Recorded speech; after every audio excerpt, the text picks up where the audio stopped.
Don Creech.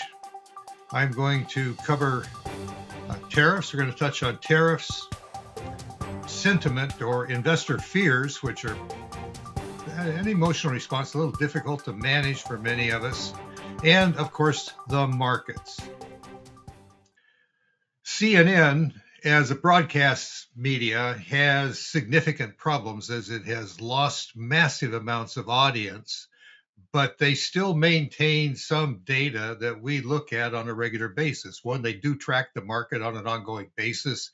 They also track investor sentiment.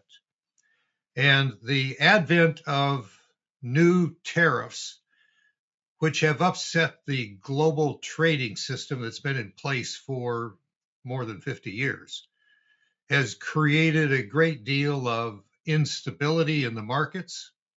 It has created a great deal of angst among not just retail investors, but also the Wall Street professionals. And the Wall Street's absolutely divided on whether this is good or bad. And it's really a function of this good or bad for their current proprietary trading desk. How are we going to handle this?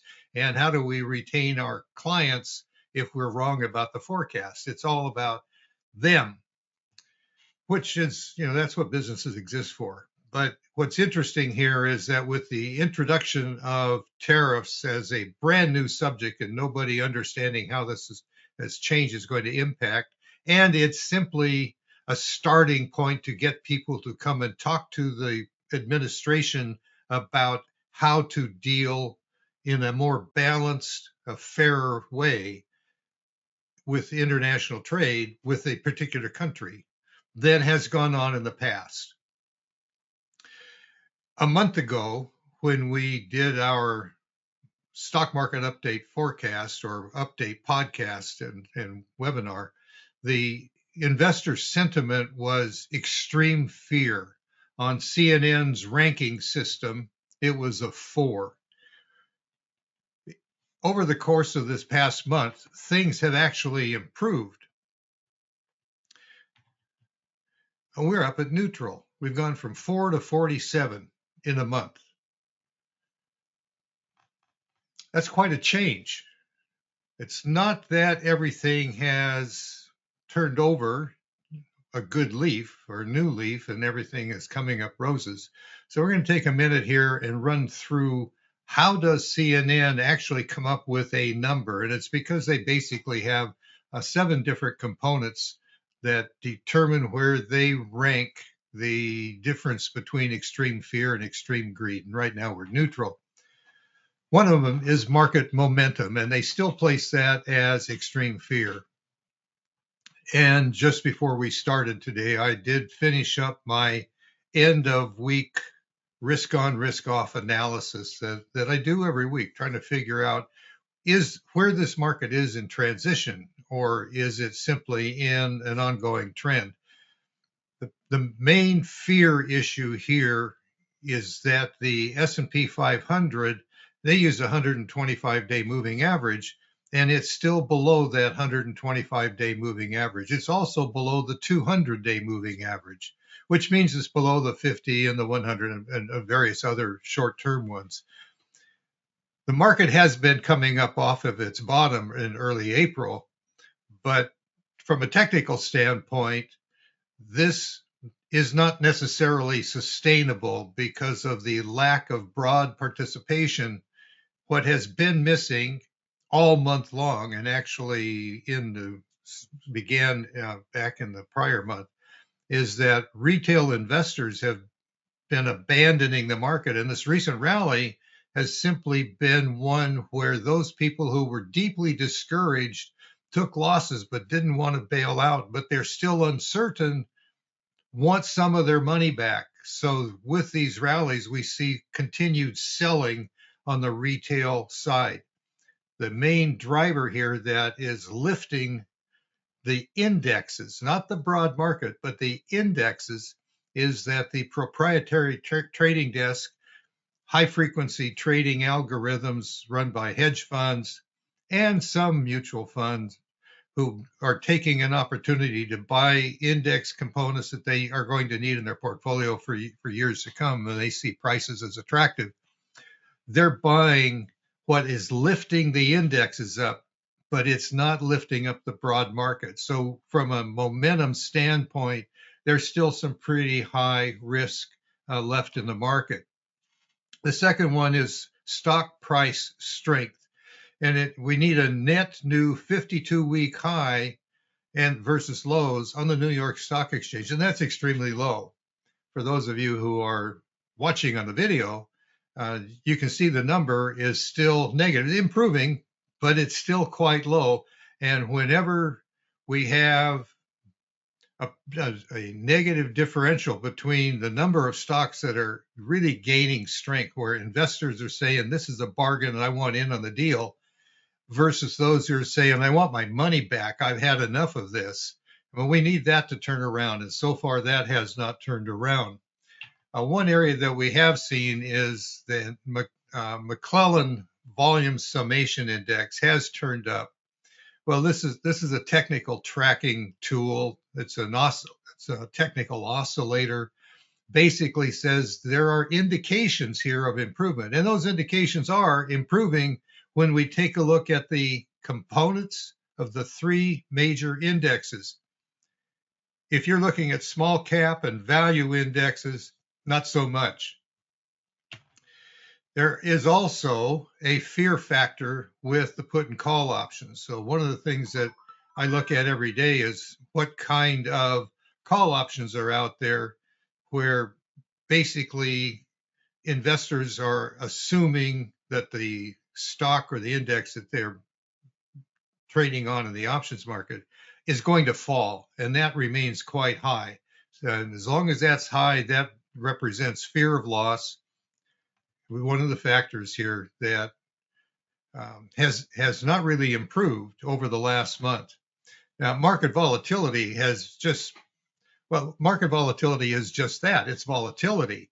And we had this massive spike with the introduction of we're going to tariff everything, and the fear of global economic shutdown rose unprecedentedly. But as explanations have come about what is being done, and as countries have continually come to the door of the White House and said, we want to talk, we have a proposal. Some of them actually brought proposals here. Let's start here. The one big country that has not is China. But China basically is going to be dragging their feet to see if they can cause enough emotional damage that when the next election cycle comes up, that the GOP loses the House and the Senate, or one or the other. And if they do, then China believes that whatever Trump wants to do is dead in the water. So I don't expect them to come knocking on the door to sit down at the table anytime soon. There is an opening. They've indicated that they are willing to have some representatives talk, but they need President Trump to show what they call signs of sincerity, which means you eliminate the tariffs on us so we know we can talk, and then we'll talk. That's just foot dragging. I don't think they're going to get their way with that. Anyway, so market volatility has been falling. It closed on Friday just above 20, and once it gets below 20, you're back in normal trading ranges, and it's kind of it's an up day, it's a down day, but the trend happens to be in place, and it looks like our trading range with trend velocity is acceptable. But so this is improving. The haven demand is basically how much demand is there to get out of equities and buy things that are considered havens. And those havens are typically bonds and precious metals. Bitcoin has tried to sell itself as a haven, but its volatility is bigger than anything people have ever lived with.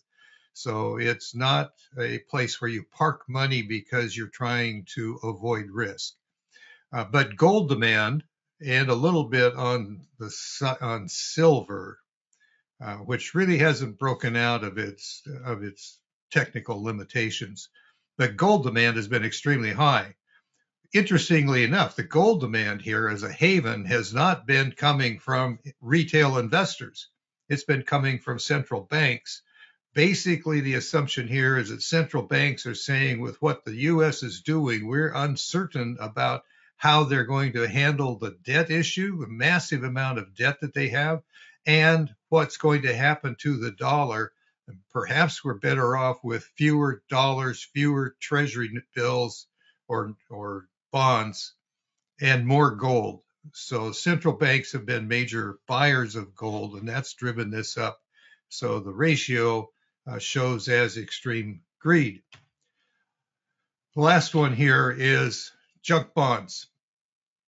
Junk bonds have they've been borderline on whether or not they were actually going to collapse because of rising interest rates. They've been skirting along a technical issue, but as a matter of fact, they have not collapsed. And even though there have been headline reports of retail credit defaults or delinquencies rising, it hasn't been enough to push the credit spread between high yield and investment grade into dangerous territory.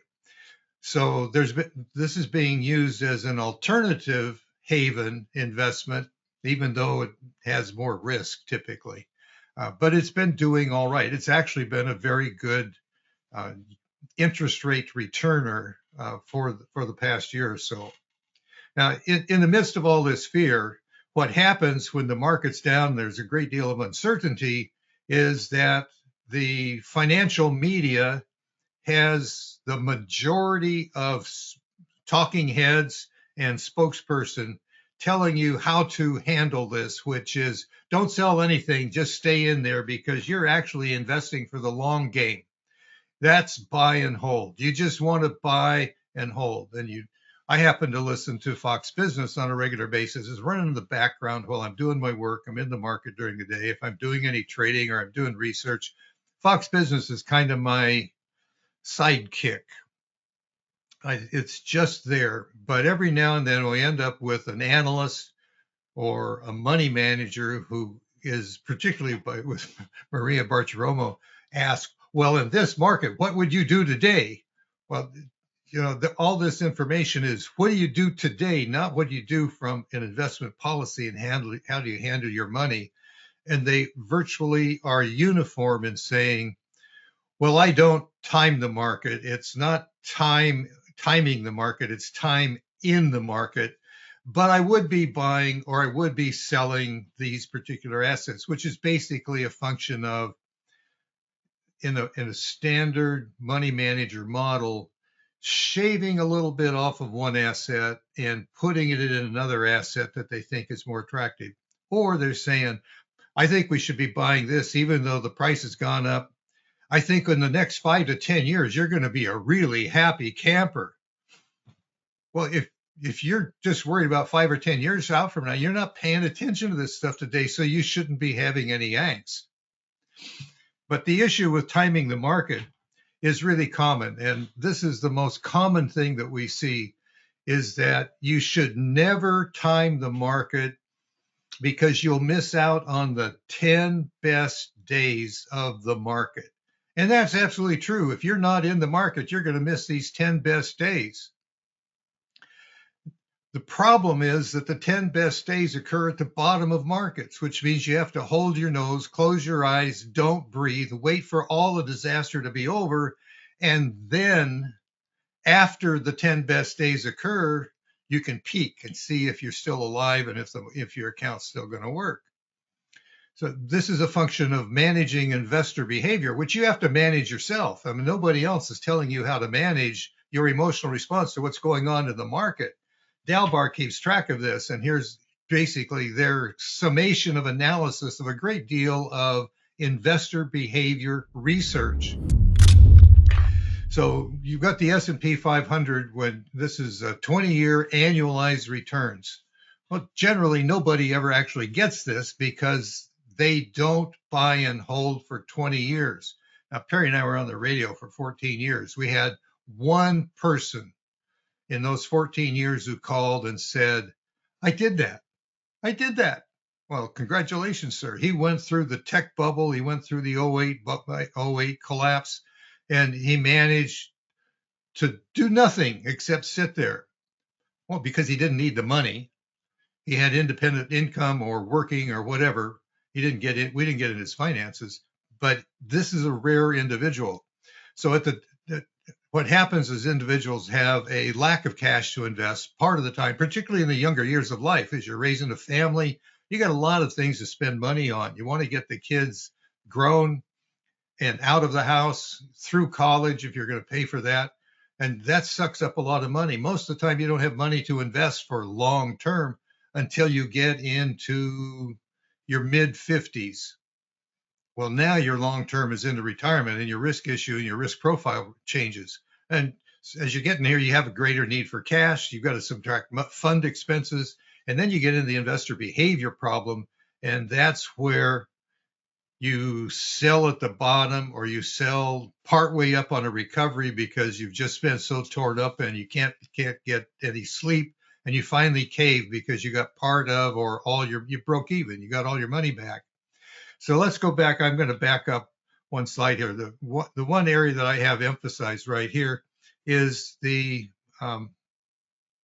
March 24 of 2020. So this is in the tech bubble. This is one of those periods where we had a big run up in the 10 days of good returns that you were not supposed to miss.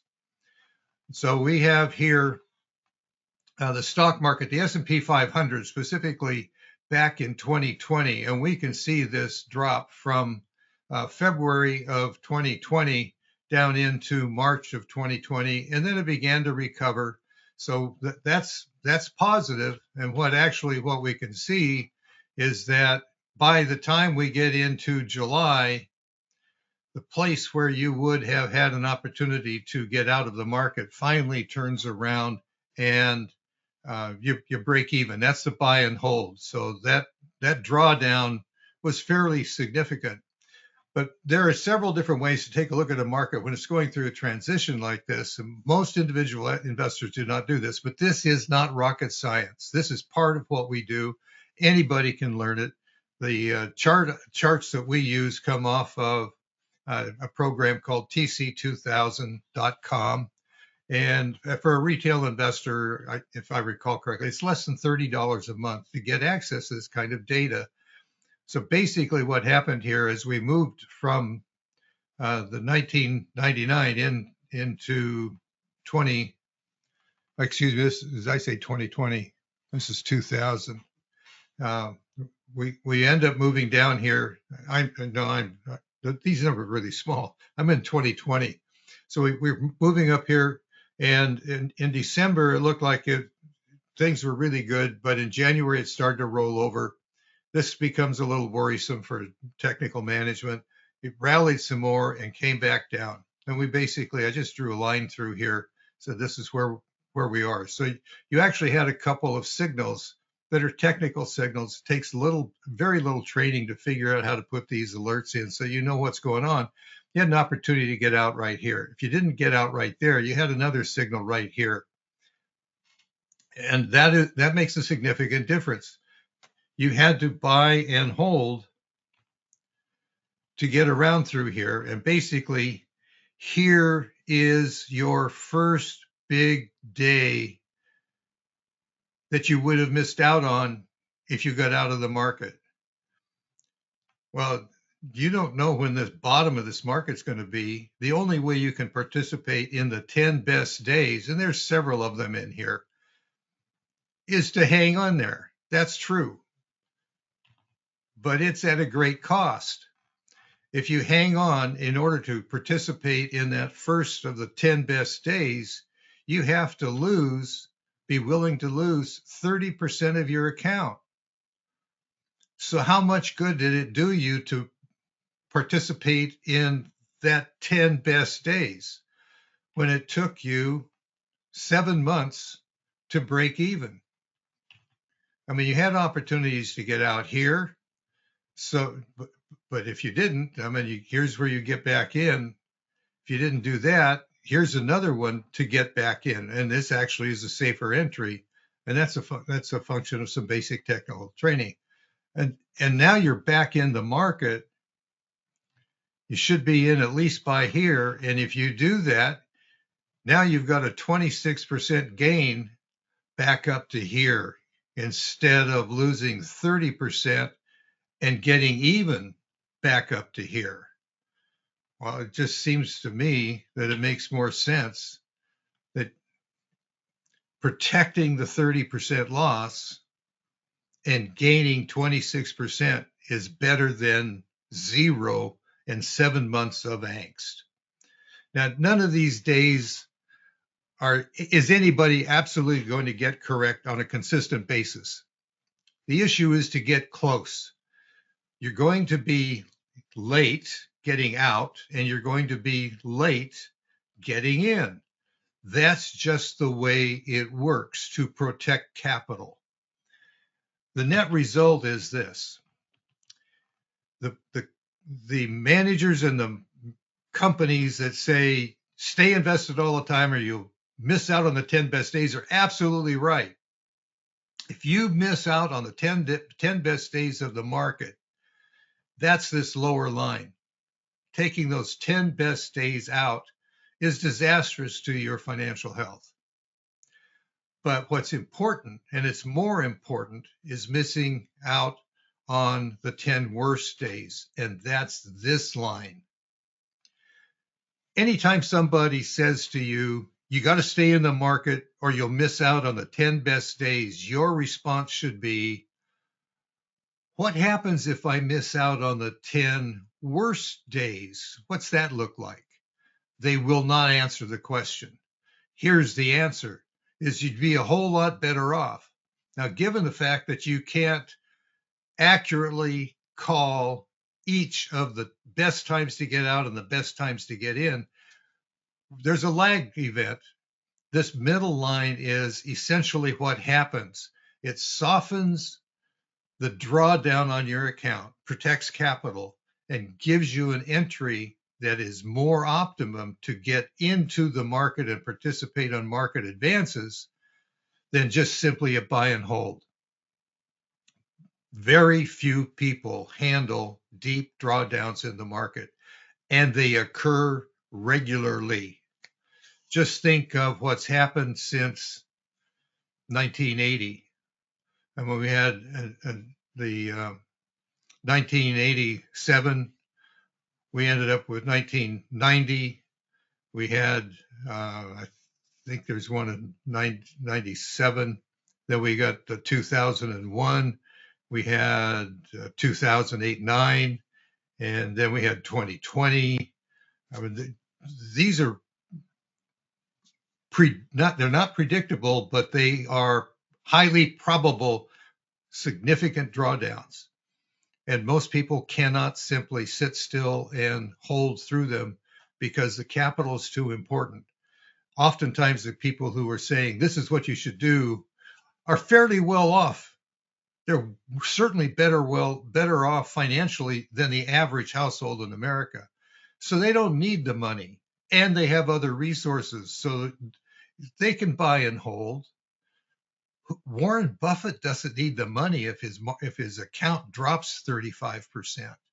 He has plenty of other income coming in.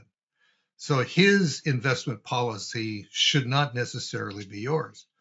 Okay, so charting is one way to do that, but not everybody wants to deal with charting. So what's another way to do that? Well, the same program we use, tc2000.com, is the process of opening up or creating watch lists, which is what you would do. That's what we do in managing money. And what I've put up here is the watch list that we use in the 401k corporate accounts that we manage. We are trustees. We are fiduciaries. We're not trustees. We're fiduciaries. We provide the investment list. We review the investment list annually for performance, for expenses, for manager tenure, 11 different criteria in order to be ERISA compliant. And then we rank we also provide portfolio guidance for those who want to use our portfolios. And at the end of the year, our key risk benchmark is the First Trust Enhanced Short-Term Maturity. It lends money to corporations on periods of time of less than 60 days. So on average, they're making 30-day loans, for which they get a higher interest rate than if it was a cash money market account. We use that as a risk ID. And at the end of December of 24, it was ranked second in our list of 35 assets. Well, that means of the 35 things you can buy, well, 34 investments plus the cash bogey, there's only one of them that made any sense to buy. It was the only one that was generating returns better than cash. And so part of the premise here is if you want to protect cash, invest in things that are doing better than cash. If they're losing money, why do you own them? Because you believe in the long term, except that when the long term has major disruption, beliefs change very rapidly. So that means at the beginning of the year, you were out of the market, should have been largely out of the market, not completely, but closely. Now we do this we do this twice a month, but for time, I'm only doing this on a monthly basis. So in the middle of the month, things were improving. And by the end of the month, here we are, the same risk identifier is the bottom of the list. Now there's only one asset that's generating returns that you should basically avoid. And that was emerging markets. Now, we go another month down the stream and we see that risk is rising. This is reflecting the fear that's going on in the market because of all this tariff uncertainty and what's going to happen with taxes and what's the Fed going to do. The Fed doesn't look like it knows what it's going to do. And sometimes I think that's the case. But here we are. This is just simply a quantifiable mathematical process. Do I own things that are generating returns above the market? And we use a 1 month criteria for that. It's got to stay above cash for the trailing month. And if that's the case, then it's still a valid potential position in our portfolio. So this was March 31. Here we are at the end of April, and that has slipped downward. The end of April, it was back, the bogey was down to 20, number 20. So we have lots of choices on what we're going to own, that we can own. And now it's a question of how conservative do I think I am? Is this something I want to buy? I'm uncomfortable owning international, so I don't buy international. I'm still scared of the market, so I can buy bonds because bonds are better than being in cash. You end up with some other decisions you're going to have, or you end up with diversifying by owning more assets. So this is basically the process that we go through when we are running our select portfolio, our global portfolio, and all 5 of the models that we run for our 401k plans. We do not forecast the market. Nobody can forecast the market. When they say you should buy something because it'll be good in 5 or 10 years, it's a guess. Nobody knows. That is not how you protect capital and build accumulation for your later uses. The issue is you protect capital now, because if you lose it, it's really hard to get back. So last month, when we did our end of month review, here's where we were invested as far as our select, global, and dynamic portfolios. What I've walked you through basically is how we run select and global in this last half, using the FTSM benchmark and a menu of assets that we find acceptable from a risk management, expense ratio, and relative performance returns to be in a client portfolio. Dynamic uses a combination of the technical charts and the mathematical returns. And as things have changed over the course of the month, the portfolios have changed. And here is where we are at the end of the month. We've ended up Not so much with major changes in select, but there have been some shifting in global, and there's been a lot of rotation in dynamic. Select and global run on a calendar date and the return profile absolute basis. Dynamic is not tied to the calendar. When things change, it'll place its trade. We're not in the prediction business. We're in the interpretation business. What's going on? What do we know now? We don't know the future. This is what we can do, and we can justify holding these positions, or we can justify getting rid of them because they're no longer performing. Markets are dynamic, they're constantly changing. The issue is preserving investments. It's not for slackers. Somebody has to pay attention to this. Somebody has to worry about it, watch, and actually take action when things come up that should be tended to. And if you don't want to do that, hire a manager. We're an option for that. If you want to do that, contact us. Our email is help@iriradio.com.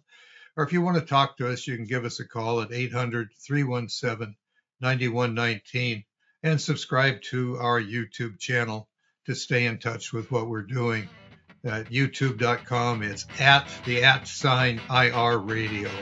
That's, IRI radio.